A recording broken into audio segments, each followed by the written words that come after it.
Mrs doctor Anayatullah बरक साहब बाजी बुशरा। बाजी बुशरा दे कोल मैं छोटे होंदे इन्हां दे सस हाजन जी अल्लाह तबारक व तआला उन्हां नूं करवट जन्नतुल फिरदौस जगह ता फरमाए।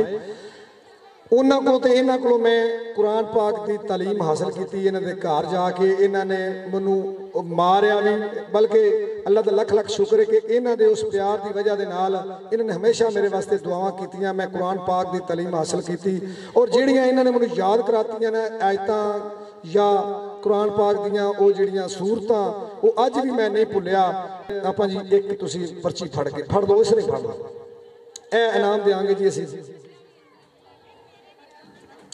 312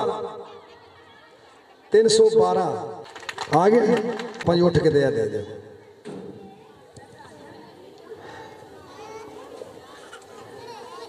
तुसी बाजी कितों है?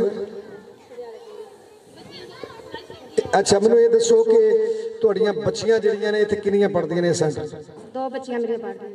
ते क्या बच्चियां जिस दिन दियां तुहाड़ियां इत्थे आईयां आन के ते उन्होंने तालीम हासिल सिलाई सीखनी शुरू की, घर जाके तुसीं मुतमईन हो कि ठीक काम करदे? जी इंशाअल्लाह बहुत अच्छा काम करदियां ने। अच्छा मैडमां भी सिखांदियां ने ते बच्चे भी माशाअल्लाह बहुत अच्छा करदे ने, घर जाके भी करदे ने इंशाअल्लाह। माशाअल्लाह जी। ये उच्चे चढ़ियाले तो वड्डे पिंड तो आए ने बाजी हरी, इन्हां वास्ते इन्हां दी बच्चियां दा भी नाम निकलिया, इन्हां दा भी नाम निकलिया ते भरपूर तालियां जी। लो जी बाजी फड़ लो, बहुत शुक्रिया। आपां जी मैनू ये दसो कि अज दा तुसीं हर साल ही आउंदे हो ते तुसीं आए अज भी आए, क्या प्रोग्राम तुहानूं ठीक लगा? बहुत अच्छा लगा, बहुत पसंद आया।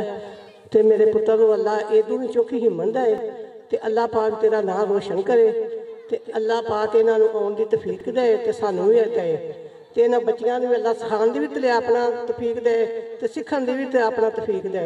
बहुत अच्छा प्रोग्राम होया, बहुत अच्छा। अल्लाह हिम्मत दे बेटा। बहुत शुक्रिया आपां जी। लो जी।